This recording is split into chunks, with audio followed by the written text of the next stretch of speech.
Bonjour à tous, aujourd'hui je voulais vous faire la vidéo sur les meilleures lectures 2024. Alors je pense qu'elle va être un petit peu longue, je vais essayer d'être la plus rapide possible. Mais surtout, c'est la première fois que cette année c'est pas difficile de choisir les meilleurs livres de l'année. C'est-à-dire que j'ai réussi à faire un classement. Et que j'ai enlevé des livres de ce classement parce que je trouvais que... Voilà, c'est très bizarre. Du coup en vrai, c'est un top 9 parce qu'il y a 2 livres ex aequo et le reste ce sont des mentions honorables. Oui. Donc on va commencer avec les mentions honorables. Alors pour les mentions honorables, je vais commencer par, je pense, la non-fiction. Parce que je me dis que ça ira plus vite. Ensuite vous aurez les livres que je n'ai pas. Et vous aurez ensuite les livres que j'ai. Voilà. Sachant que dans la non-fiction, il y en a quelques-uns que j'ai. Donc je vais les sortir, sinon j'ai oublié de vous en parler. Ce serait dommage. On commence donc par la non-fiction. Donc les mentions honorables en non-fiction. D'abord il y a My Hugo Home de Mike Waking. Je pense que ça se dit comme ça mais je n'en suis pas sûre. J'avais lu un autre livre de lui. Je crois que c'était The Little Book of Hugo. Et du coup j'avais beaucoup aimé, donc j'ai lu My Hugo Home cette année. Et c'était vraiment réconfortant comme lecture. C'est une non-fiction sur... Alors je crois qu'il avait un sous-titre ce livre mais je ne m'en souviens pas. Il est où? Il est là. How to make home your happy place. Et donc c'était vraiment très réconfortant. De toute façon la couverture, je pense que vous voyez, c'est très réconfortant. J'aimerais bien d'ailleurs avoir ces 2 bouquins en papier et en hardback parce que je me dis qu'ils seraient déjà beaux dans la bibliothèque. Et parce qu'ils sont illustrés et que il y a tout un tas de conseils que j'ai aimés dans ces livres. Ce sont des non-fictions qui se centrent sur comment organiser, en gros, entre guillemets, sa maison pour qu'elle soit chaleureuse, accueillante, quelle pièce, enfin quoi faire dans quelle pièce, ce genre de choses. Et j'aime beaucoup ça. Donc voilà. Et j'avais lu quelque part que c'était très... c'était devenu très consumériste le Hugo, ou alors certains l'utilisaient pour créer des espèces de niches consuméristes. Et là j'ai pas trouvé, j'ai trouvé que c'était vraiment tout dans l'ambiance en fait. Donc oui, il y a à un moment donné la mention de designer suédois du coup, norvégien, danois, non, danois. Il me semble que l'auteur est danois, puisque le Hugo c'est danois. Vérification tout de suite, car je ne peux pas dire n'importe quoi. Danois oui, danois et norvégien. Mais il me semble que Mike Viking est danois. Donc il y a des mentions de designers et donc clairement non, je ne vais pas acheter leur création car c'est super cher. Mais voilà, c'était très intéressant et j'aimais beaucoup le côté très cosy en fait. L'idée de rendre sa maison cosy, j'aime beaucoup, donc voilà, j'ai beaucoup aimé ce livre. Ensuite dans les non-fictions qui ne font pas partie du classement, on a plusieurs audiobooks, je vais vous en parler un peu tous en même temps parce que ils font tous partie de la même série on va dire. On a d'abord Powerful Woman Who Ruled the Ancient World de Cara Cooney, que je vais mettre avec Powerful Woman of the Medieval World de Dorsey Armstrong. Donc ce sont 2 audiobooks sur les femmes dans des époques où...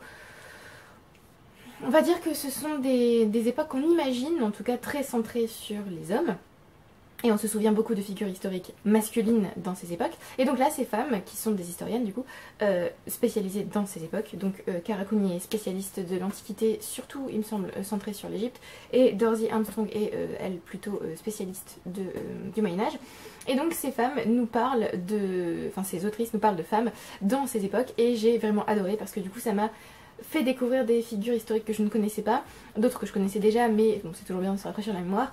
Et donc dans l'Antiquité pour Cara Cooney, on a quelques femmes égyptiennes, mais on a aussi des femmes qui viennent d'autres contrées. On a, il me semble, quelques romaines et quelques grecques, mais on a aussi des femmes d'autres horizons, et donc c'était assez diversifié. C'était pas ultra diversifié parce que du coup il y en a 10 il me semble, et il y en a certaines qui sont proches de la spécialisation de l'autrice, qui semble logique. Mais c'était bien quand même au moins d'essayer d'inclure quelques femmes d'autres continents. Ça m'a donné envie d'en découvrir plus sur elles, donc j'ai ajouté des livres à ma wishlist sur ces femmes ou sur ces continents ou ces pays, et sur les femmes dans l'histoire de ces continents ou de ces pays. Et pour Dorsey Armstrong, j'y avais pas mal de femmes françaises, du coup j'étais contente. Oui, ça m'a... Je sais pas, ça m'a fait plaisir en fait d'entendre quelqu'un qui n'était pas français parler de ces femmes françaises. c'est peut-être dommage du coup de ne pas entendre des femmes françaises parler de ces femmes françaises, mais bref. Et du coup c'était voilà, c'était intéressant et j'ai aussi découvert d'autres femmes, d'autres horizons. C'était très sympa et du coup ça m'a donné envie de continuer à explorer l'histoire par ces figures féminines qu'on ne connaît pas ou qu'on étudie moins, on va dire. Donc il y a trois autres audiobooks qui eux sont centrés sur la littérature plutôt. Donc ces 5 audiobooks du coup font partie de la collection The Great Courses sur Audible. Donc les 2 dont je viens de vous parler font partie de la section on va dire historique. Et les 3 dont je vais vous parler là font plutôt partie de la section littérature. Donc on a, alors je vais vous en parler de depuis, non les 3 en même temps, Wolves and Werewolves in History and Popular Culture de Shannon Scott, How Horror Works in Books and Film de Shannon Scott aussi, et Edgar Allan Poe, Master of Horror de Mark Canada. Donc les 2 premiers sont, alors pas, il y en a un, enfin il y en a 2 qui ont failli se retrouver dans la liste des meilleurs, surtout un, Wolves and Werewolves, parce que c'est vraiment un sujet qui m'intéresse pas du tout, et l'autrice a rendu ça ultra intéressant. Ça m'a donné envie de lire plein de livres sur les loups-garous alors que c'est vraiment pas mon truc. Mais voilà, ça m'a donné super envie. Et c'était prenant et c'était super bien expliqué. Donc voilà, c'était génial. Et je déteste les mots avec des H en anglais. How Horror Works in Books and Film de Shannon Scott aussi. Du coup ça aussi c'était super intéressant, il y avait des analyses de romans, des analyses de films, des analyses de séries, des analyses de scènes en particulier. Ça m'a presque donné envie de regarder des films d'horreur, ce que je ne fais pas parce que beaucoup trop de sang et j'ai peur. Donc non, mais voilà, c'était vraiment super intéressant et j'ai vraiment adoré ce cours aussi. Et Edgar Allan Poe, Master of Horror de Mark Canada, c'était génial parce que c'était en partie une biographie d'Edgar Allan Poe, et en partie une analyse de ses œuvres, mais aussi l'influence qu'il a eue sur différents auteurs. On parle aussi de ses traducteurs, notamment Charles Baudelaire. Génial, voilà, c'était trop bien. Donc voilà, j'adore ces Great Courses sur Audible. Alors pour l'instant, je me suis désabonnée d'Audible parce que je suis étudiante, donc voilà. Mais j'aimerais bien éventuellement reprendre un abonnement juste pour écouter en fait les Great Courses parce que j'ai appris beaucoup en fait et donc c'était génial. Il y en a d'autres que j'ai beaucoup aimé, mais ils seront peut-être dans une autre vidéo parce que je ne peux pas parler de tous les livres que j'ai aimés en une seule vidéo, ce serait beaucoup trop long. Déjà là j'essaie d'être rapide et je ne sais pas si j'y arrive, mais j'essaie de toutes mes forces. Ça va. Il en reste 3 dont je vous ai parlé ultra récemment parce qu'en fait ils viennent de... Enfin je les ai lus en fin d'année. On a résisté à la culpabilisation de Mona Chollet avec pour sous-titre Pour quelques empêchements d'exister, qui est ultra intéressant. Comme je l'ai dit dans ma chronique ou quand je l'ai écrit dans ma chronique, je ne sais plus. Je suis pas forcément d'accord avec absolument tout ce qui est dit, mais je trouve ça intéressant en fait d'avoir des idées aussi qui ne sont pas forcément les nôtres. Et donc de toujours réfléchir et de toujours aller plus loin dans la réflexion, et ça c'était super intéressant. C'est donc sur la culpabilisation, surtout centré sur les femmes, les enfants. Alors les femmes au début en tout cas des premiers chapitres sont sur les femmes, ensuite les enfants, la diabolisation de l'enfant, et ensuite on a une partie sur le travail et une partie sur le militantisme, notamment féministe et écologiste, oui il me semble. Et voilà, c'était génial, j'ai beaucoup aimé, j'ai appris beaucoup de choses et c'est surtout quelque chose, c'est surtout un livre qui permet de se sentir mieux parce que la culpabilisation, je ne sais pas pour vous, mais j'ai l'impression qu'il y a beaucoup de gens en fait qui se sentent coupables souvent et qui ne savent pas quoi en faire de ça, et du coup moi ça m'a aidé et en plus j'ai appris des choses et voilà. J'ai fait une chronique sur le blog assez longue que je vous mettrai en lien si vous voulez, mais en tout cas le blog est toujours en lien dans la description, donc vous le trouverez rapidement. J'ai un inventaire et vous cherchez, vous faites la fonction chercher sur la page, vous tapez Chollet et vous trouverez du coup ma chronique sur résister à la culpabilisation. Mais voilà, c'était très bien et je ne peux que vous le recommander. Je ne sais pas où le mettre. Là. Et ensuite, on a la playlist des philosophes de Marianne Chaillan. D'ailleurs, il faut que je recontacte l'autrice pour éventuellement faire une vidéo avec elle, mais je n'ai pas beaucoup... Je ne vais pas avoir beaucoup de temps ces prochaines semaines, donc nous verrons. Mais c'était génial puisqu'elle va utiliser la chanson française et un peu... Enfin, les variétés françaises et un peu étrangères, internationales, mais surtout françaises, pour nous parler des philosophes. Donc on a par exemple la playlist de Platon, on a la bibliothèque de Stromae, on a la bibliothèque de Jean-Jacques Goldman, on a la playlist de Nietzsche, on a aussi des playlists thématiques par exemple sur la foi ou sur le bonheur, je crois qu'on en a une sur le bonheur, j'ai un doute, oui. Et donc c'était super intéressant, je me suis fait une playlist après parce que du coup ça m'a donné envie de les écouter, et c'était génial parce que du coup comment dire, elle montre que ces chansons qui sont très populaires et que parfois on méprise parce qu'on se dit oh, c'est pas assez intellectuel, et ben en fait ces chansons portent en partie des idées philosophiques ou des réflexions beaucoup plus poussées. En tout cas on peut y voir quelque chose de beaucoup plus poussé, et donc c'était vraiment trop bien et j'ai adoré ce livre. Et enfin le dernier, alors j'ai eu un commentaire sur une vidéo qui me disait que l'auteur était absolument horrible et se basait sur des fake news, donc je ne sais pas ce qu'il en est. Donc je préfère vous le dire parce que je préfère être transparente là-dessus. Mais donc parmi mes meilleures lectures quand même, il y a La Fabrique du crétin digital de Michel Desmurger. Alors encore une fois, hein, je n'aime pas du tout le ton de l'auteur et il est très vindicatif dans ce qu'il raconte. Et il y a aussi quelques attaques ad hominem qui sont pas forcément... Enfin, elles n'ont pas leur place je trouve dans un essai scientifique. Mais j'ai trouvé ça quand même très intéressant parce que ça donne une autre vision de l'impact des écrans sur les enfants. Et voilà, donc je lirai d'autres œuvres sur ce sujet parce que c'est mieux d'avoir plusieurs sons de cloche, mais ça m'a quand même bien intéressée et j'ai appris quand même des choses à remettre en perspective. Mais bon voilà, c'était quand même intéressant, donc je préfère le mettre quand même parce que j'ai passé un bon moment, je ne sais pas, mais j'ai appris des choses quand même. Et je pense que c'est tout pour la non-fiction. Quelle rapidité, nous sommes incroyables, c'est faux. Ensuite du coup on a les mentions honorables en fiction. Alors là il y en a plus, donc je vais peut-être être encore plus rapide. Alors je vais commencer par ceux que j'ai pas, sinon je vais oublier d'en parler. Alors le premier c'est The Family Game de Catherine Steadman, qui est un thriller qui a été traduit par épreuve quelque chose, épreuve en famille, jeu en famille, je sais plus, faudrait que je revérifie. Mais j'ai adoré ce livre. Seule raison pour laquelle il n'est pas dans les préférés et qu'il n'est pas dans le top, c'est parce que il y a un élément qui m'a un peu gênée dans ce livre. Peut-être déjà vous le résumez. C'est l'histoire de, alors je crois qu'elle s'appelle Harry. C'est une jeune femme, je crois que son nom c'est Harriet, mais j'ai un doute maintenant, qui va se marier avec un homme assez riche visiblement, et elle doit rencontrer sa famille. Mais il la prévient que dans sa famille il y a une espèce de tradition un peu bizarre où ils font des jeux en famille, et que bon, pour être accepté dans la famille il va falloir quand même faire un effort pour participer à ces jeux. Et vous vous doutez, c'est un thriller, de toute façon je pense que rien qu'à la couverture vous avez compris qu'il y avait un petit quelque chose pas normal. C'est un thriller et donc il y a quelque chose de vraiment malsain dans ces jeux, et ça peut éventuellement aller très loin. Je ne vais pas vous en dire plus, j'ai adoré ce livre, j'ai trouvé qu'il était ultra prenant, aussi prenant qu'un des... enfin que le meilleur livre de l'année, mais je ne vais pas vous en parler maintenant. Mais il était vraiment ultra prenant et j'étais à fond dedans, et voilà, il y a juste un élément qui m'a gênée, dont je peux vous parler, hein. C'est la relation entre notre héroïne et un autre membre de la famille, on va dire. J'ai trouvé ça... Voilà, c'était bizarre. Mais sinon c'était génial, j'ai adoré. Et j'ai essayé de lire autre chose de Catherine Steadman, j'ai essayé de lire... Ben, je me souviens même plus du titre, mais j'ai abandonné parce que j'ai pas du tout aimé. C'était l'intrigue hein, qui n'allait pas, c'était pas l'écriture de l'autrice. Mais du coup voilà, je sais que cette autrice m'a plu une fois, donc je retenterai d'autres livres d'elle. Mais c'était génial.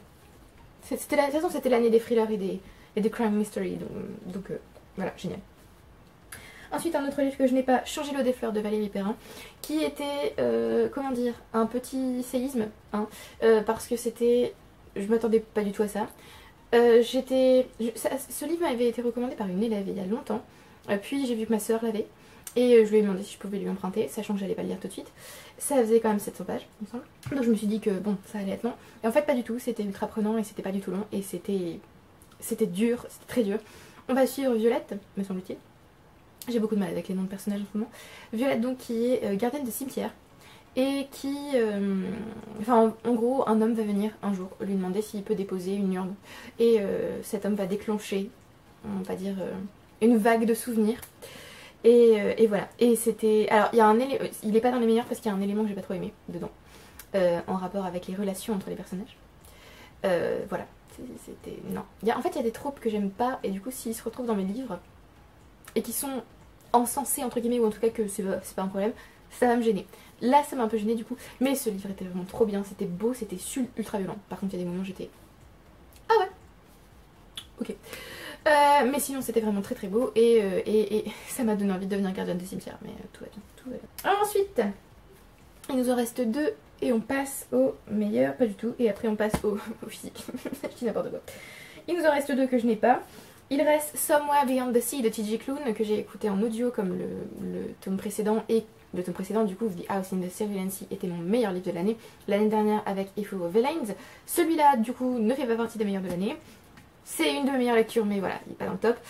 Parce que, voilà. En fait, j'ai retrouvé la douceur de l'univers, j'ai été super contente de retrouver les enfants. Mais il y a un petit quelque chose qui n'était pas à la hauteur du tome 1, je trouve. Voilà, c'était très beau, c'était très bien, mais voilà, il y avait quelque chose. C'est un peu comme dans A Majesty's Royal Coven. Dans A Majesty's Royal Coven, c'était mieux fait, je trouve. On a un rapport avec l'actualité, mais c'est intégré au monde, enfin c'est normal. C'est sans ce thème actuel, on va dire. Dans le livre s'effondrait, parce que c'était un des piliers du livre. Ici, j'ai l'impression que c'était c'était d'ailleurs une note de l'auteur, et du coup, je sais pas, ça m'a... Voilà, bref. Mais j'ai beaucoup aimé ce tome 2, dont je peux pas vraiment vous parler parce que sinon je vous spoil le tome 1. Mais dans le tome 1, on suit Linus qui arrive dans cette maison au milieu de la mer Céruléenne. C'est un orphelinat pour des enfants assez spéciaux. Et il va rencontrer Arthur qui est le directeur de l'orphelinat. Et voilà, le but étant de savoir si on ferme l'orphelinat ou pas. Surtout qu'il y a un des enfants qui est assez spécial à l'intérieur et donc qui fait peur en fait à l'espèce de département qui s'occupe des créatures magiques. J'ai été rejointe par un petit chat qui prend toute la place et j'ai failli renverser tout mon thé. Et ensuite le dernier que je n'ai pas donc et qui fait partie des meilleures lectures, c'est A Christmas Journey de Anne Perry, donc des mentions honorables, pas des meilleures lectures. Alors là je me vois obligée de signaler que depuis j'ai lu un autre livre d'Anne Perry et depuis surtout j'ai reçu un commentaire qui m'expliquait que Anne Perry avait assassiné la mère de sa meilleure amie avec sa meilleure amie quand elle était très jeune et je ne savais pas du tout, donc voilà, super, donc c'est sympa de découvrir ça après coup. Bon, je continuerai à la lire mais avec ça en tête quand même. Voilà, c'est sympa. Donc, A Christmas Journey, donc qui a été traduit par, il me semble, La disparue de Noël, qui est pas... Enfin, voilà, je pense que le titre anglais est quand même vachement mieux pour le coup là que le titre français. C'est dans sa série des petits crimes de Noël. Alors en anglais, c'est pas considéré vraiment comme une série. Donc voilà. Et c'est l'histoire d'une jeune femme qui se trouve un week-end entre amis dans une demeure de campagne victorienne et il va se passer quelque chose et vraiment comme l'indique le titre anglais, c'est le voyage qui compte en fait, c'est pas tellement enfin le voyage qui compte, non c'est le voyage qui est le centre en fait du récit et c'est vraiment ce qui se passe avant parce que c'est plus, on va plus se concentrer quand même sur ce voyage et sur les valeurs que va porter en fait ce voyage. Voilà, donc c'était très bien, j'ai beaucoup aimé l'écriture et voilà, donc je continuerai à lire l'autrice. Alors je vous le dis encore à nouveau parce que je préfère être transparente et vous en parler, mais voilà, c'est... J'aimerais bien lire d'ailleurs un bouquin à ce sujet, vous savez, le fait de découvrir des choses sur des auteurs qu'on apprécie. Alors forcément, on n'apprécie pas forcément les auteurs en tant que personne, hein, mais en tant qu'artiste, et du coup, que faire après? Voilà, donc... j'ai plusieurs bouquins dans ma wishlist à ce sujet, donc voilà, j'en lirai, ça m'aidera peut-être. Et donc on passe aux mentions honorables que j'ai en papier. Donc là, est-ce que je vous les fais par ordre oui, peut-être faut les faire par ordre de lecture, parce que ça m'aidera aussi du coup pour me souvenir des textes. Bon alors lui, je sais plus quand je l'ai lu, assez tardivement je pense, mais je ne sais plus exactement quand. Donc il n'est pas à la bonne place, donc bon, je vais le mettre là. Voilà, on va dire que c'est bon. Alors, donc là on est dans les dernières mentions honorables et après on passe au top 8. 9-8, c'est pas trop. Alors, le premier de ces mentions honorables en fiction, c'est Tooth and Claw de Jo Walton, qui a été traduit par De Griffes et de Crocs, je crois. Je trouve c'est une traduction assez sympa du titre.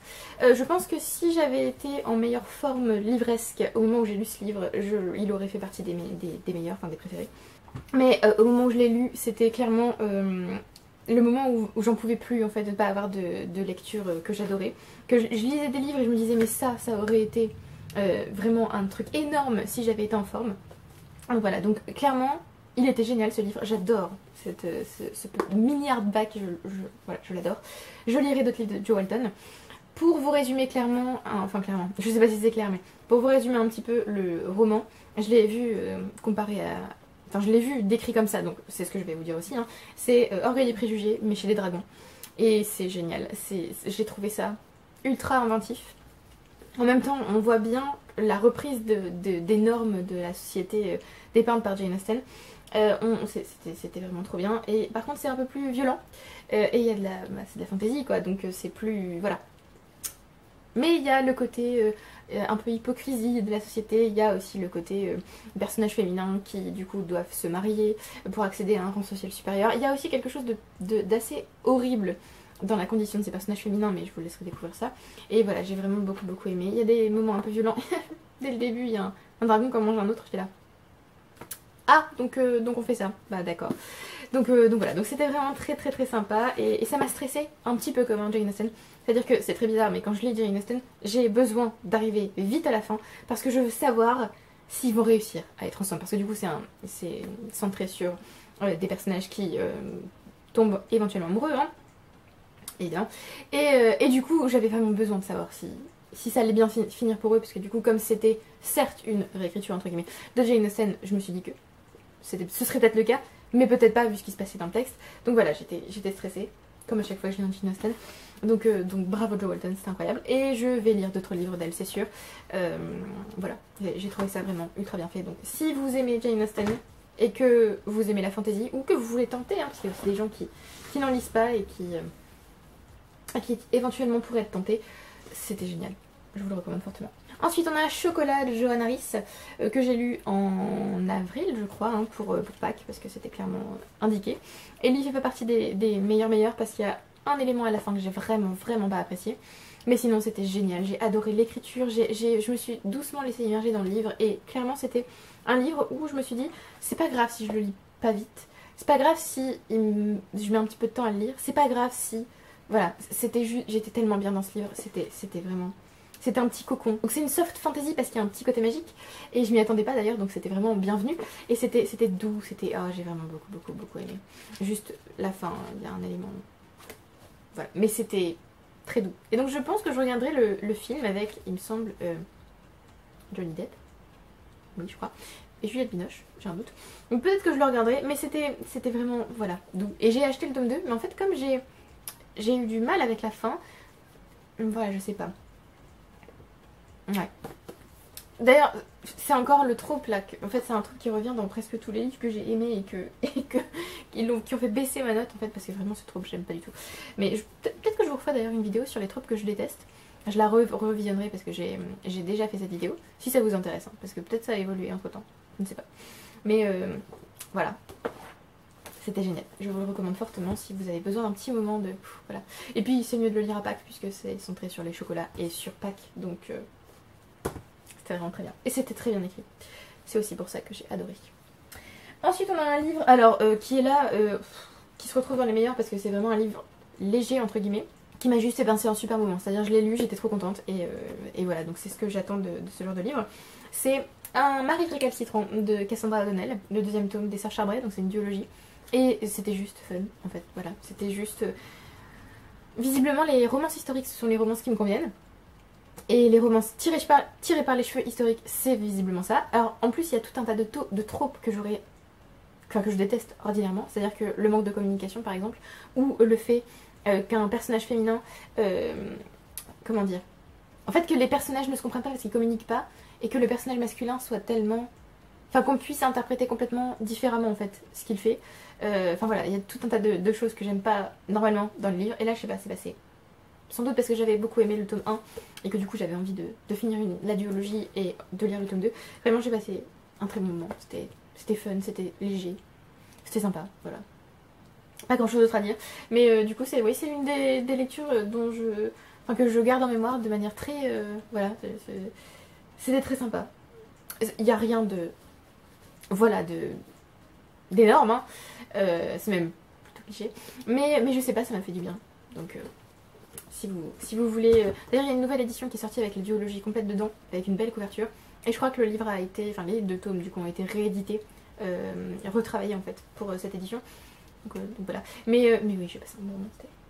J'avais pas envie de dire que c'est un plaisir coupable parce que j'ai pas envie de me sentir coupable quand je lis. Mais c'est clairement pas... Enfin voilà, c'est... Ça pourrait être un plaisir coupable si j'avais des plaisirs coupables, mais c'était vraiment... Ouais, j'ai passé un bon moment. Ensuite on a La Cité des Dames de Christine de Pisan, que j'ai beaucoup aimé parce que je m'attendais pas du tout à ce que ce livre soit aussi... Alors pas actuel, mais aussi aussi fluide, aussi agréable à lire, aussi si actuel quand même, parce que du coup on retrouve tout un tas de problématiques, dirons-nous, que les femmes ont toujours aujourd'hui, hein, et donc Christine de Pisan se posait déjà ces questions à l'époque. Yay. Et voilà, c'était très bien écrit, c'était très beau.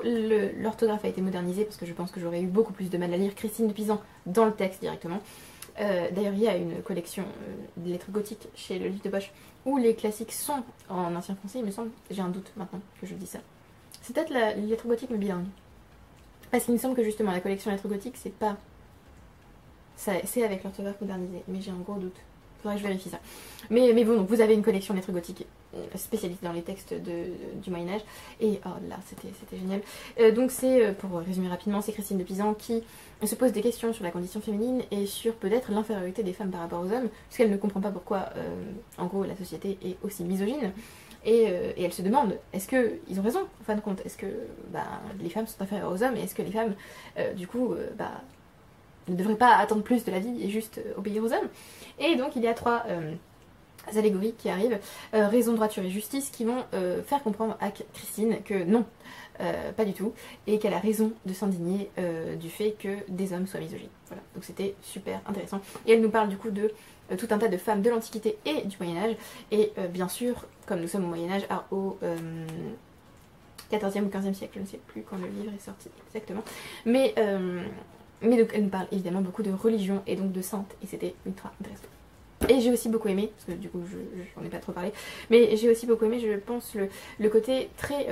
quand elle parle de l'Antiquité, elle va parler de déesses, et en fait elle va en parler comme d'êtres humains qui ont ensuite été déifiés, ce qui est une théorie religieuse que j'ai vue très récemment dans un livre que je viens de finir en 2025, et j'ai trouvé ça ultra intéressant en fin de compte, parce que ça fait 2 livres qui me parlent de ces dieux et de ces déesses antiques de cette façon-là, et je trouve ça ultra intéressant. Ouais, donc j'essaierai peut-être de lire plus de livres à ce sujet parce que je trouve cette théorie assez intrigante. Donc voilà, mais énorme, vraiment la Cité des Dames, allez-y, c'était trop bien. Ensuite, donc ce texte que je ne sais plus quand j'ai lu, mais je pense que c'était à peu près, qui se situe à peu près entre ces 2 livres, The Complete Short Stories d'Oscar Wilde, donc toutes les nouvelles d'Oscar Wilde. Alors il n'est pas dans les meilleures parce que j'ai pas aimé toutes les nouvelles au même niveau. Il y en a certaines que j'ai vraiment adorées qui sont voilà, mais il y en a d'autres que j'ai moins appréciées. Alors j'ai adoré The Canterville Ghost, j'ai beaucoup aimé Le Fantôme de Canterville, j'ai adoré The Portrait of Mr. W.H. qui était donc la meilleure nouvelle de cette collection. Et donc voilà, juste Oscar Wilde écrit magnifiquement bien, il a de l'esprit, il est enfin je sais pas, il est génial, enfin, j'adore cet auteur. Moi il m'a sorti d'une panne de lecture en fait, c'est pour ça qu'il est quand même dans les meilleures lectures, parce que à ce moment là je me suis dit mais mon dieu, mais aucun de mes livres ne me porte suffisamment pour me dire que la littérature c'est merveilleux. Donc il faut que je trouve un auteur safe, un auteur repère, pour me sortir de là, et c'était Oscar Wilde que j'avais choisi, et j'ai bien fait. Donc voilà, c'était formidable, je vous le recommande fortement. Je crois d'ailleurs qu'il y a une édition française avec toutes les nouvelles d'Oscar Wilde qui est sortie. Ensuite j'ai Le Soldat désaccordé de Jules Marchand que j'ai lu pour la fac, mais c'est moi qui avais choisi de le proposer en lecture à mes camarades de classe. C'était très bien écrit, j'ai adoré la narration, j'ai aimé qu'on se centre sur la Première Guerre mondiale mais de manière assez différente de d'habitude, c'est-à-dire qu'on n'est pas au front, on est après, on suit les conséquences en fait, et on se concentre sur la réhabilitation de soldats qui ont été, soit qui sont déserteurs, soit qui ont été exécutés pour l'exemple. Enfin, en tout cas, on nous en parle et on se centre surtout sur l'enquête du narrateur anonyme autour d'un soldat qui a disparu et qu'il aimerait retrouver s'il est encore vivant, mais surtout il aimerait savoir ce qui lui est arrivé pour apporter le repos en gros à sa famille.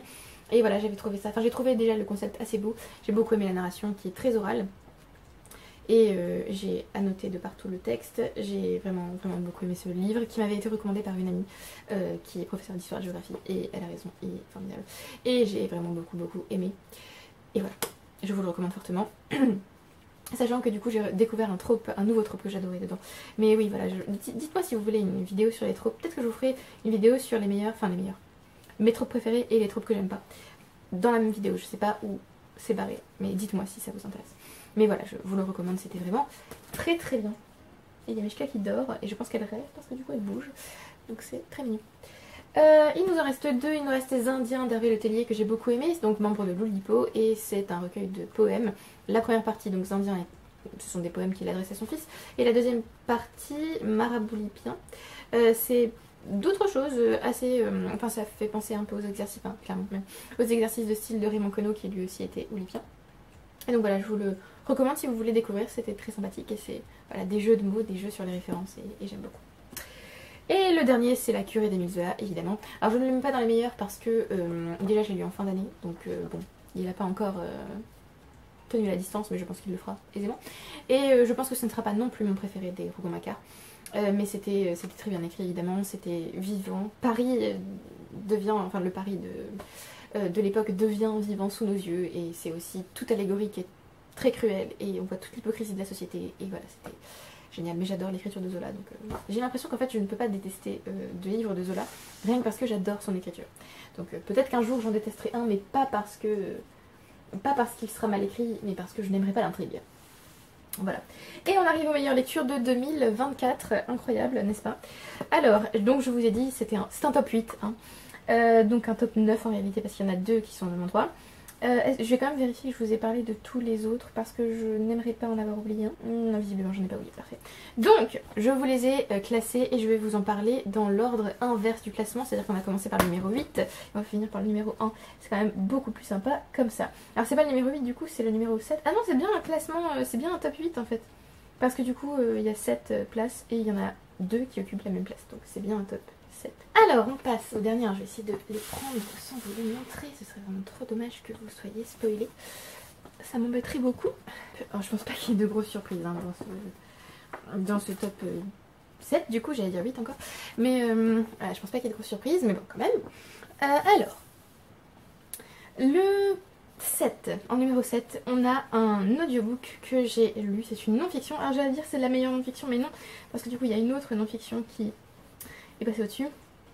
Ce livre c'est When Women Rule the World de Cara Cooney, donc je vous ai parlé de Cara Cooney il y a peu, avec Powerful Women Who Rule the Ancient World. Alors je vais vérifier, mais il me semble bien que Cara Cooney est historienne spécialisée dans l'Égypte antique, égyptologue américaine, voilà.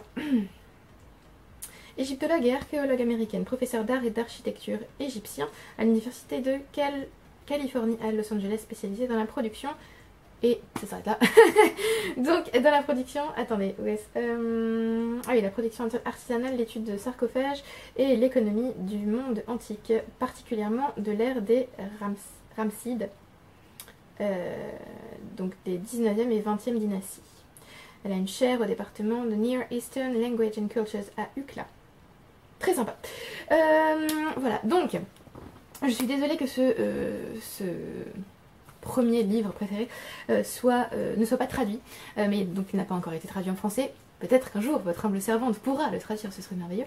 J'adorerais pouvoir vous le traduire et pouvoir vous le passer en quelque sorte, le passer au lectorat français. Mais donc c'est un texte qui n'a pas été traduit et qui se centre sur 6 reines d'Égypte et qui montre du coup en quoi les femmes pouvaient avoir du pouvoir dans l'Antiquité. Donc on passe par des reines qu'on connaît, alors plus ou moins parce que bon... Voilà. Par exemple, on a Hatshepsut ou Cléopâtre, qui sont, je pense, les reines les plus connues de ce texte. Alors, je crois qu'elle mentionne Néfertiti, mais j'ai un doute sur le fait qu'elle fasse partie des 3 reines dont elle parlait, enfin des 6 reines dont elle parlait. Mais donc c'était super intéressant puisque ça va nous traiter, enfin j'ai appris beaucoup de choses sur l'Égypte, sur le système politique égyptien.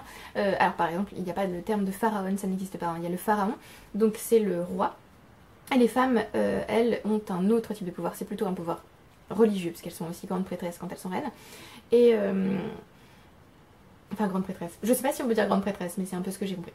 Et du coup, ces 6 reines vont à un moment donné être celles qui vont avoir le pouvoir en fait. Donc certaines vont porter le titre de pharaon, hein, donc elles vont parfois même porter les attributs masculins pour affermir leur pouvoir ou affirmer leur pouvoir politique. D'autres ne le feront pas. Mais du coup c'est ultra intéressant de comprendre pourquoi à certains moments de l'histoire égyptienne, ce sont des femmes qui vont porter le titre de pharaon ou qui vont être aux commandes du pays. Donc c'était ultra intéressant. Donc je vous le recommande fortement évidemment. Mais bon, voilà, sachant qu'il n'est pas encore traduit en français et que peut-être un jour il le sera, on peut croiser le doigt. Donc voilà, c'était vraiment génial. Ensuite, à la 6e place, on a un roman français. C'est Mémoire de la forêt, tome 4, La saison des adieux de Michael Brun-Arnaud, illustré par Sanoé. C'était trop beau. C'était donc, c'est la fin en fait de la tétralogie de Mémoire de la forêt, qui a commencé avec les souvenirs de Ferdinand Taupe et qui s'est poursuivi avec les tomes suivants. Alors je ne me souviens plus du tome 2... Le nom du tome 2, je n'en souviens plus. Le nom du tome 3 non plus d'ailleurs. Mais voilà, donc le tome 4, c'est la fin. Voilà, on dit adieu au personnage. C'était ultra triste, ultra touchant, ultra beau. J'ai beaucoup aimé, sachant que au début j'étais un peu frustrée, on va dire, parce que voilà, donc je vais vous montrer quand même des petites illustrations. J'étais un peu frustrée parce qu'en fait on ne suit plus notre personnage habituel. Et donc ça m'a un petit peu surprise, puisqu'on n'est plus avec Archibald. Et j'étais un peu triste voilà, au début. On va suivre un nouveau personnage. Ernest, oui. Et voilà, donc c'était très beau, c'était très triste évidemment. Et voilà, j'ai pleuré comme un bébé. Et la fin c'était juste absolument affreux et en même temps absolument magnifique. Donc voilà, je ne peux pas vous dire grand chose sur ce tome 4 parce que c'est un tome 4. Mais sachez que dans le tome 1, du coup, dans les souvenirs de Ferdinand Taupe, on a Archibald qui est le libraire de Belle Écorce. Donc voilà, je sais plus s'il y a un plan dans celui-là. Non, malheur. Donc dans le premier tome, on a le libraire de Belle Écorce, Archibald Renard, qui vend un livre et juste après l'avoir vendu, l'écrivain du livre, Ferdinand Taupe, entre et lui dit il me faut absolument ce livre parce que je perds la mémoire, en fait je perds mes souvenirs et je veux les lire une dernière fois. Et du coup Archibald va partir en quête de ce livre avec Ferdinand Taupe. Et c'était très très beau. Et voilà, donc ça c'est je viens de vous résumer le premier tome, je ne peux pas vous résumer le 4, c'est pas possible parce que sinon je vous donne beaucoup trop de spoil. Donc voilà, donc c'était très très beau et c'était aussi très très triste. Et ce sont des livres en fait qui prennent pas les enfants pour des idiots, c'est très bien écrit, il y a des jeux de mots que j'adore. C'est aussi très dur parfois parce que du coup ce sont des sujets assez lourds qui sont abordés, la perte de mémoire par exemple, mais aussi le deuil, la perte tout court. Et là notamment il y a plusieurs formes de perte dans ce texte. Donc voilà, c'était très triste mais c'était très beau et voilà, c'est une série que je relirai avec plaisir. Si un jour j'arrive à relire, parce que du coup j'ai beaucoup de mal avec la relecture. Mais voilà, c'était très, très doux et très dur et très beau et très touchant. Et je ne peux que vous recommander infiniment cette série qui est merveilleuse.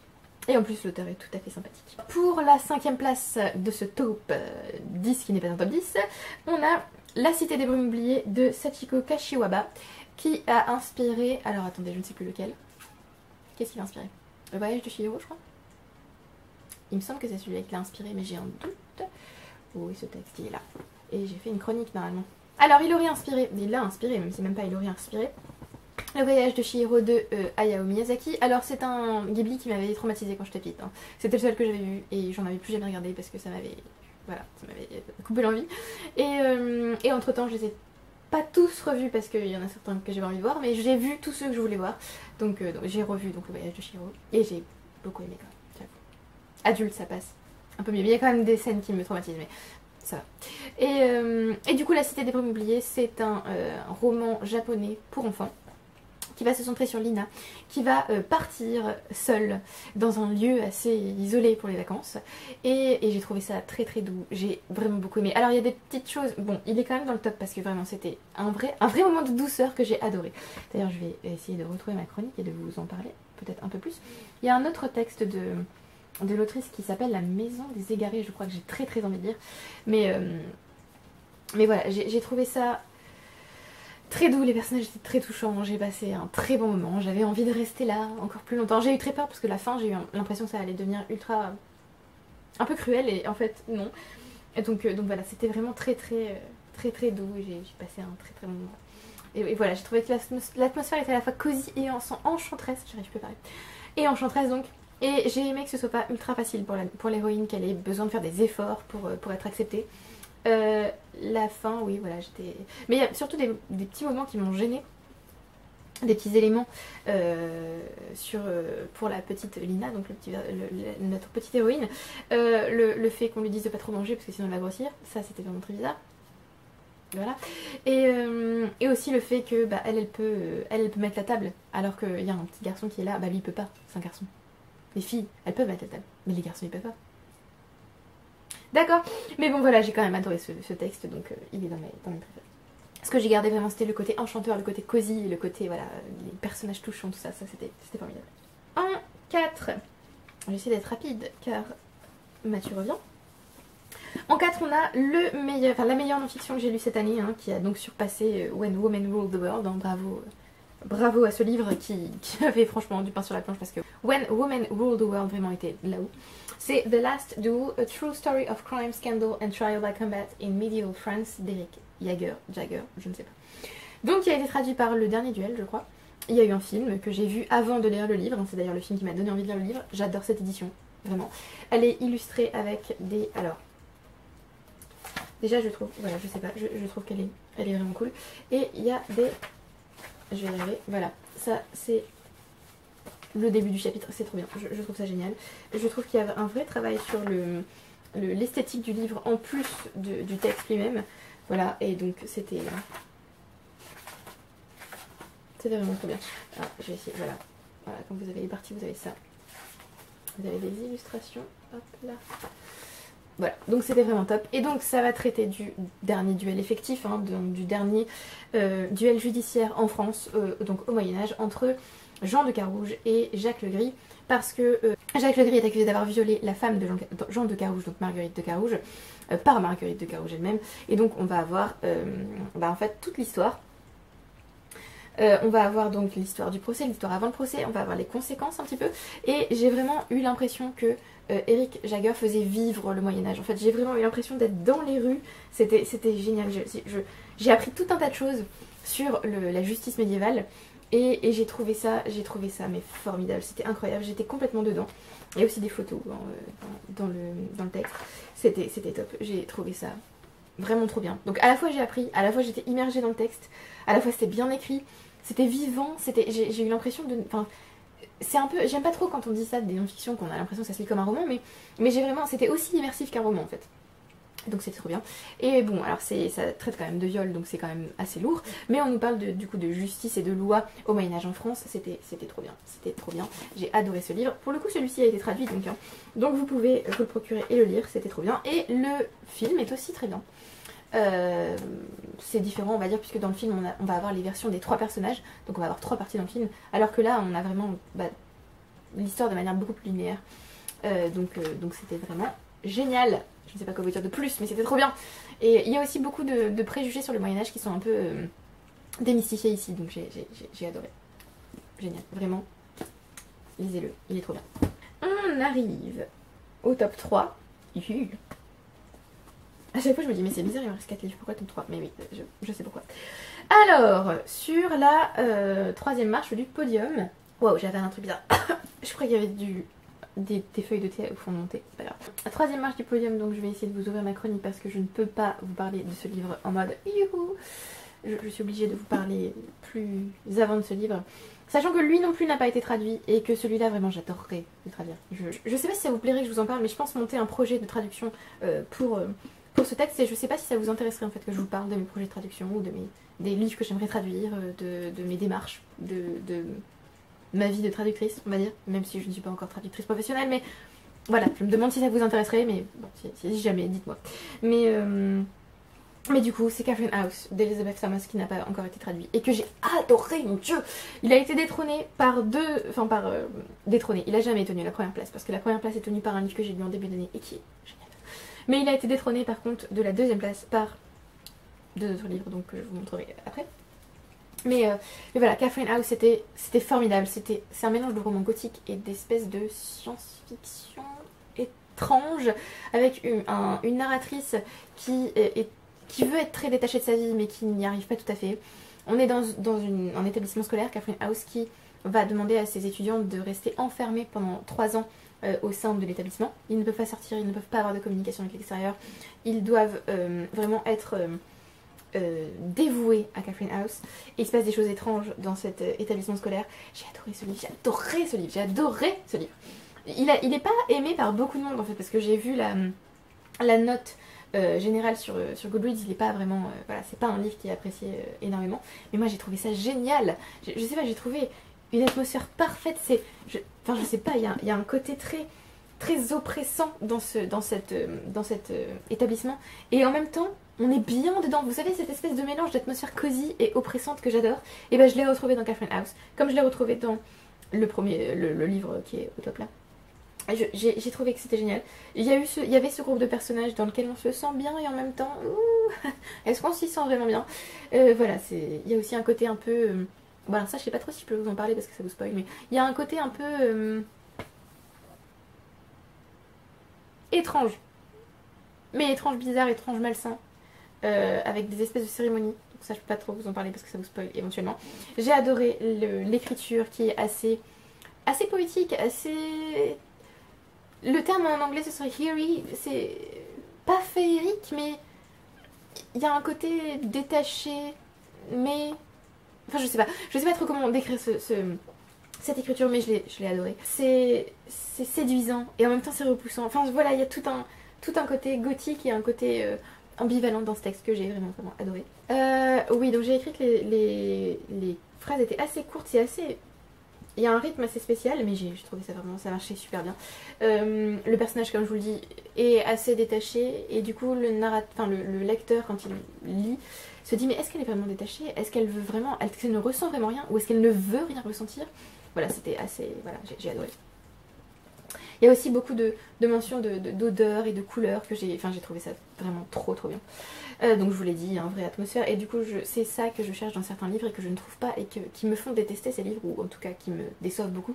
C'est quand l'auteur vous promet en quelque sorte une atmosphère très spécifique, une vraie atmosphère, et que ça tombe complètement à plat et ça fonctionne pas du tout.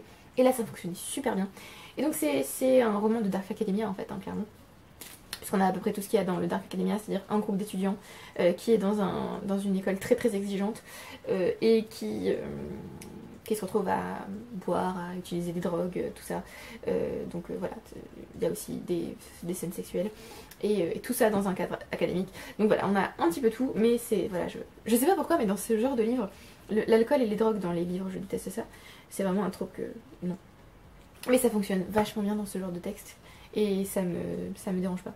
Alors je ne peux pas vous révéler certaines choses parce que je vous spoil, je vous donne le gros twist du texte. Mais il y a un gros twist à un moment donné où j'étais... Oui parce que ça fait référence à un de mes livres préférés.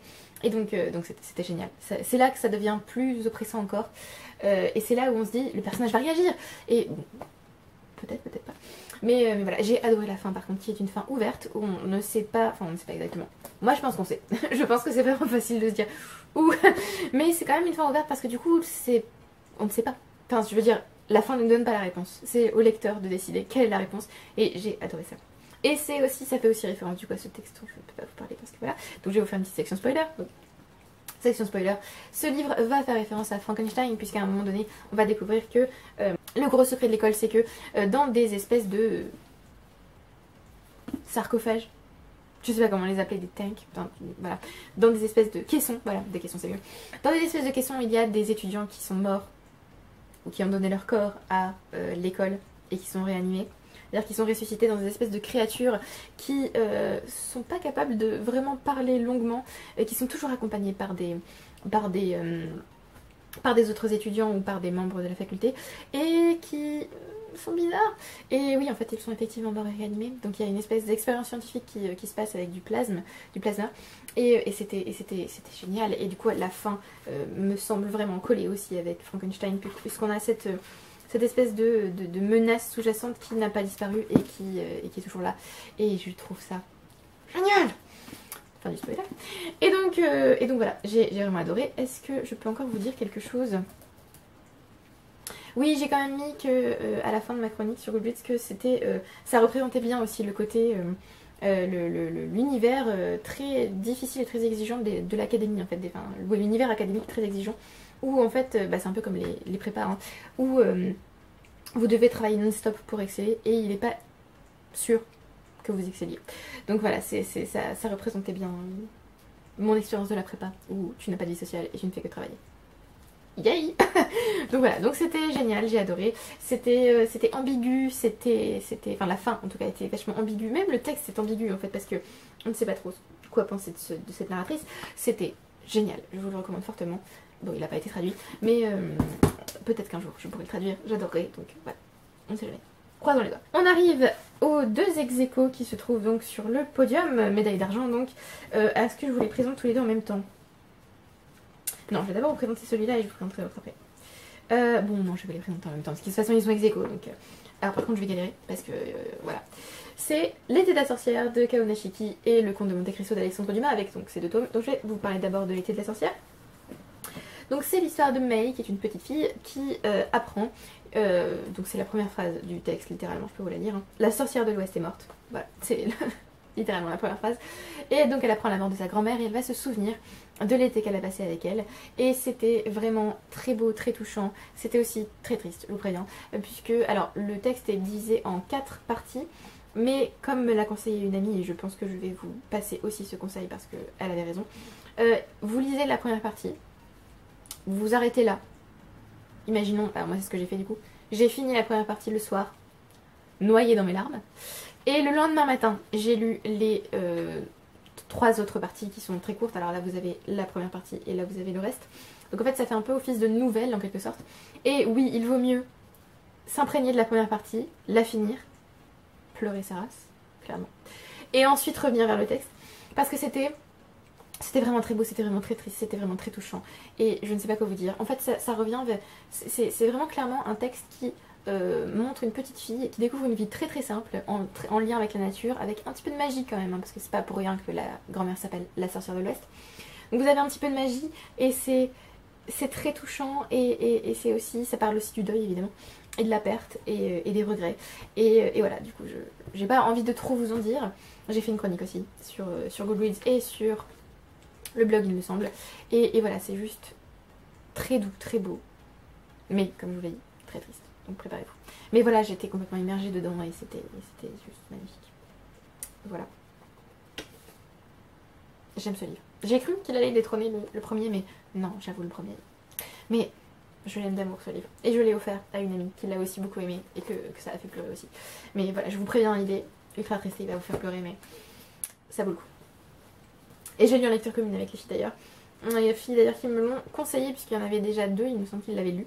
Donc les filles de la team psychopathe, 2 qui l'avaient lu et du coup ça a déclenché une lecture commune et c'était magnifique.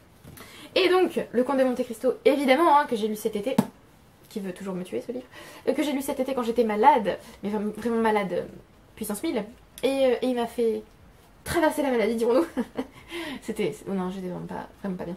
Mais il m'a fait traverser cette période et c'était formidable. Je voulais vous vlogger l'expérience, mais je n'ai pas pu parce que malade donc. Et c'était génial. Je pense que j'ai préféré le tome 1 parce que on est avec Edmond, le Edmond en fait qu'on va découvrir au fil de ce tome et auquel on va s'attacher très profondément. Et le tome 2 lui est excellent aussi, hein, parce que vraiment je les mets tous les deux ensemble sur cette deuxième marche. Il est excellent aussi et surtout c'est là qu'on va voir l'aboutissement de la vengeance en fait du conte. Mais voilà, ce livre est génial, il est ultra bien écrit, il est ultra prenant. C'est énorme, ça fait 1600 pages, il me semble, en tout, ou 1800, je sais plus. 1500 quelque chose, bref.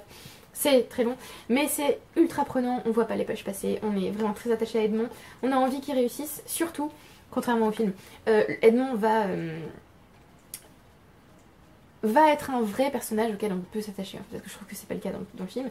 Et le conte, lui, est vraiment...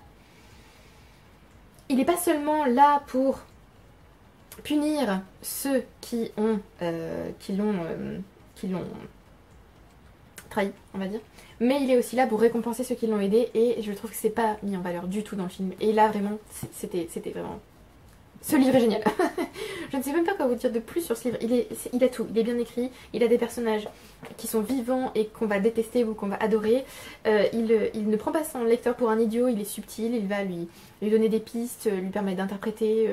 Il va pas lui faire, enfin il va lui faire vivre la vengeance mais comme un spectateur, ce qui est, je trouve, vachement plus stimulant que quand on est derrière le rideau.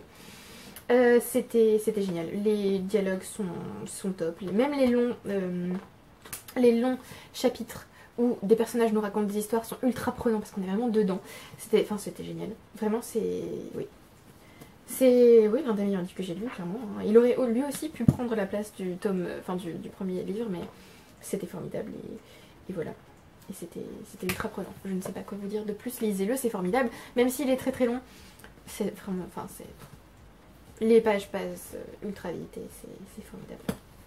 Et on a peur pour les personnages. Enfin, pour les personnages. Pour le comte, pour Edmond, pour certains personnages qu'on adore. Maximilien, Valentine. Mais pour d'autres, on a juste envie... voilà, qu'ils aient ce qu'ils méritent, dirons-nous. Parce qu'il y a des personnages absolument effroyables. Donc voilà, j'ai fait une énorme vidéo très longue sur une comparaison entre le livre et le film. Donc voilà, je vous la mets en description, n'hésitez pas à aller la voir. J'y ai mis beaucoup, enfin j'ai beaucoup travaillé dessus. Donc voilà, ça se voit, c'est très long vraiment. Mais ce livre est formidable et je vous le recommande très fortement.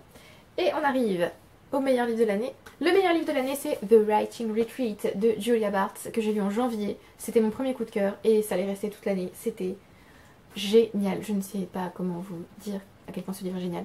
Il n'est pas non plus aimé par tout le monde. Il est traduit celui-là par La Reine du Noir. Et c'est formidable, c'est génial. En plus là, on est en hiver, allez le lire. Parce qu'on est dans un... c'est un texte qui se passe dans un endroit reculé qui va être isolé de tout par la neige. Et comme l'indique le titre, c'est une retraite littéraire, une retraite d'écriture. En gros, notre personnage principal qui s'appelle Alex a une autrice préférée qui organise une retraite littéraire et qui invite 6 jeunes femmes, il me semble. J'ai un doute maintenant. 6 ? Je ne sais plus, bref. Elle invite des jeunes femmes dans cette retraite d'écriture pour écrire un roman en quelques mois, ou en un mois. Là encore j'ai un doute. Oui, un mois. Donc elles doivent écrire un roman en un mois. Et il y a tout dans ce livre, il y a tout. Il y a l'atmosphère ultra cosy et l'atmosphère ultra oppressante. Il y a le groupe dans lequel on se sent pas ultra bien. Je préfère vous le dire. Il y a l'élément, le côté isolé. Il y a le côté littéraire. Il y a le côté assez monstrueux, quand même assez horrifique en quelque sorte. On n'est pas dans l'horreur, hein, mais on est quand même dans un truc qui est assez... Ok. C'est un peu tiré par les cheveux, je préfère vous le dire, parce que c'est pour ça qu'il y a beaucoup de gens qui n'aiment pas trop ce livre, parce qu'ils considèrent que c'est un peu tiré par les cheveux. Moi j'adore ça, je trouve ça. Moi, en fait, quand j'ai compris ce qui se passait, j'étais là... Oh waouh! Voilà, c'était génial. Ce bruit là, c'était pour toi, Oriane.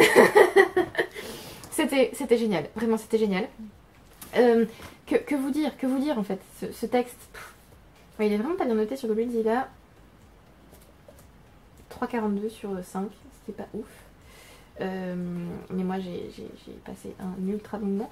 Alors, est-ce que je peux vous dire autre chose sur ce livre sans vous? Oui, bah, j'ai adoré le décor, le côté gothic vibes, c'était parce qu'on se retrouve dans un manoir en fait. Et oui, bien sûr, il y a un côté aussi labyrinthesque, évidemment. Il y a aussi un côté, est-ce qu'on peut faire confiance à la narratrice? On n'est pas sûr, donc le côté narrateur indigne de confiance. Give it to me. En fait, il y avait toutes mes tropes préférées dans ce texte. C'était, j'ai envie de dire, c'était évident qu'il allait me plaire. Et surtout, il se lisait ultra vite et j'avais lu que des livres qui m'avaient semblé un peu... et j'avais eu du mal. Mais celui-là est incroyable. D'ailleurs, je l'ai vu recommandé par plusieurs booktubeuses anglophones, Books and Lala et Megan Reads Books. Bravo, merci, incroyable. J'ai écrit que l'atmosphère envahissait le livre et c'est exactement ça. Et que ça vous prenait en fait. Et c'était exactement ça, effectivement. Je vous l'ai dit, le twist quand il arrive, j'étais là. Ok, d'accord, pourquoi pas. Il y a donc des vibes littéraires, effectivement. Il y a aussi, en fait, on va suivre notre personnage principal, notre narratrice, Alex, qui va nous donner, à certains moments, des chapitres de son livre, en fait. Et j'ai trouvé ça vraiment bien. Enfin, ça coupe pas le livre. J'ai trouvé que c'était, voilà, c'était aussi prenant. Donc j'ai adoré ça aussi. Ouais, j'ai adoré la couverture aussi. En fait, j'ai adoré le titre, la couverture, j'ai tout adoré. Ce livre est formidable. Voilà, c'est génial. J'ai envie de le relire maintenant. Super, merci moi. Oui, par contre, j'ai pas relu le synopsis et je vous conseille de pas le lire. Vous avez juste ce que je vous ai dit et je pense que ça suffit pour vous donner envie de lire le texte ou pas, hein, si vous n'avez pas envie. Mais ne lisez pas plus, sinon vous risquez, je pense, de vous faire spoiler, ce qui serait franchement ultra dommage. Oui, il y a tout un tas de réflexions sur la littérature, sur l'écriture, sur qui peut être un écrivain ou pas, comment ça, enfin le talent en littérature, tout ça, j'ai trouvé ça ultra intéressant. J'ai mis que j'adorais le groupe, oui, le groupe très soudé, parce que du coup, bah, comme ils sont seuls, comme elles sont seules, parce qu'il n'y a que des femmes, comme elles sont seules, je ne sais plus parler, ça y est, c'est fini. Comme elles sont seules et qu'elles sont isolées par la tempête de neige qui arrive, voilà, hein. Le côté manoir, le côté, comme je vous l'ai dit, atmosphère cosy oppressante. En fait, le côté cosy, c'est un peu comme dans tous les thrillers ou tous les livres d'horreur que je lis qui ont cette atmosphère cosy oppressante. L'atmosphère cosy arrive au début et on s'installe doucement dans le livre aussi. Oh, on est bien là. Oh oui, comme dans un bon fauteuil en velours là, avec votre plaid et votre livre et votre chat et votre thé. Voilà, c'est exactement ça. Et puis le côté oppressant arrive après et on se dit ok, il va falloir que je sorte de mon fauteuil. Non. Donc voilà, sortir du fauteuil pour courir parce qu'on va mourir, hein. Voilà, c'est exactement ça. Incroyable, j'ai adoré. Voilà. Oui, alors c'est ça, voilà, c'est pour ça que c'est bien quand je regarde un petit peu mes chroniques, parce que sinon j'oublie certaines choses. Et il y a un côté fantastique à ce livre, c'est-à-dire un côté vraiment fantastique, fantastique au sens français, au sens où il y a un élément surnaturel, mais on ne sait pas si c'est vraiment surnaturel ou si tout se passe dans la tête de la narratrice ou des personnages, et c'était génial. Voilà. En fait, il suffit de mettre tout ça dans un livre, et oui, je prends, je lis, c'est merveilleux, bravo, je recommande. Voilà. Donc je peux pas vous dire si c'est résolu ou pas, hein, ce côté fantastique, mais c'était génial, j'ai adoré. Il y a aussi effectivement les relations entre les personnages, dont je peux pas vous parler. Alors c'est, enfin si je peux vous en parler un peu, c'est quand même très malsain quand même les relations entre les personnages dans ce texte. C'est pour ça que je vous dis qu'on a un groupe soudé, mais que le groupe est pas forcément partie de la, ne fait pas forcément partie du côté cosy de l'atmosphère. Hein. Parce que bon, assez chelou quand même, et assez... Ouais, c'est pas très sain quand même. Et donc on a la relation entre Alex et un autre personnage. Je vous laisserai découvrir, c'est spécial. Et on a aussi bien sûr Rosa, donc l'écrivaine en fait qui invite ces femmes pour la retraite littéraire. Ces femmes qui sont très sur le volet, hein. C'est une sélection très voilà, mineure. Et j'ai beaucoup aimé en fait cette relation qui se crée entre les personnages et qui est, comme je vous dis, pas très saine. Hein. Et là je suis obligée, je me vois obligée de vous mettre un énorme spoiler, parce que ça c'est vraiment le gros twist du livre. Donc si vous n'avez pas lu ce livre, et si vous voulez le lire, énorme twist, la révélation du texte en fait. Partez. Partez, coupez le son, faites quelque chose. Je vous mets le bon de spoiler. Quand il disparaît, vous pouvez revenir, mais partez, s'il vous plaît. Si vous voulez lire ce texte, faites-moi confiance, vous voulez le lire, parce qu'il est incroyable. Partez. Spoiler donc. Rosa est en fait une tueuse qui, du coup, ou en tout cas une voleuse et une tueuse, puisqu'elle va voler les romans de ses amantes. Ou voilà, waouh, ok. Et donc elle a mis en place cette retraite littéraire pour voler des romans, et notamment voler le roman de la gagnante. Et oui, et oui. Et donc c'est une psychopathe, hein, et c'est génial. Enfin vraiment c'est juste trop bien. Et en plus donc cette relation qui va se créer entre Rosa et Alex, Alex qui fait confiance à Rosa et qui se rend compte qu'en fait pas du tout, parce que c'est elle qui est le centre de toute cette horreur, et en fait elle est très manipulative. Enfin oui, c'est quelqu'un qui manipule les gens en fait. Et donc elle a manipulé une des filles qui se trouve dans la retraite littéraire et qui va agir pour elle. Et dès le début j'avais vraiment un mauvais feeling avec elle. Je me suis dit, elle, ce personnage-là, il y a un truc qui va pas du tout avec elle. Et j'avais raison, parce qu'elle est... elle me donnait des frissons de... Voilà, j'étais pas... Voilà. Mais je me suis dit, bon, c'est pas grave, c'est moi qui aime pas ce personnage, ça arrive. Non, j'avais raison, il y avait un truc bizarre avec elle. C'est assez horrible ce qui se passe. Et voilà, Rosa est un personnage très...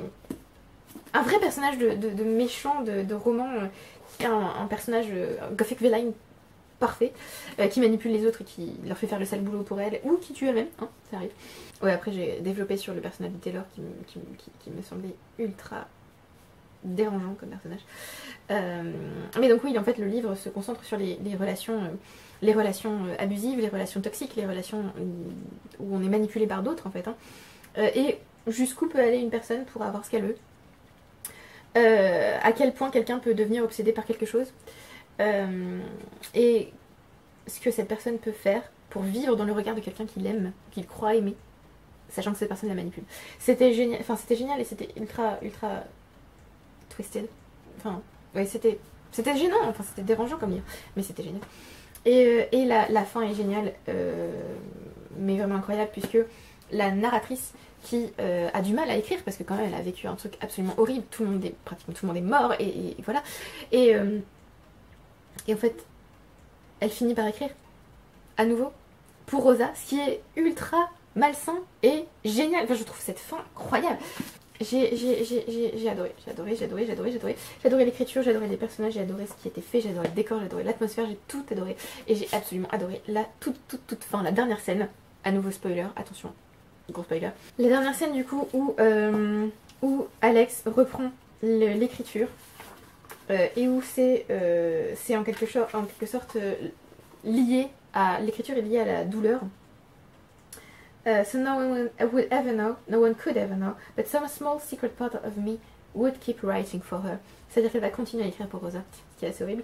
Opening a new Google Doc, I stared at the blank page slowly and then with increasing speed I started to type. Et du coup on se rend compte qu'elle va reprendre l'écriture et c'est affreux et c'est malsain et pourtant c'est génial et voilà, c'était trop bien. Et donc voilà, je suis trop contente d'avoir cette édition parce que je l'ai lue en numérique. Trop contente d'avoir l'édition que je voulais en hardback, tout ça. Incroyable, que j'ai eu d'occasion parce que j'adore acheter mes livres d'occasion. Et donc je suis trop contente d'avoir ce livre, je vous le recommande infiniment, lisez-le, il est formidable. Et j'ai très envie de lire le prochain livre de Julia Bartz qu'elle publie cette année qui s'appelle The Last Session.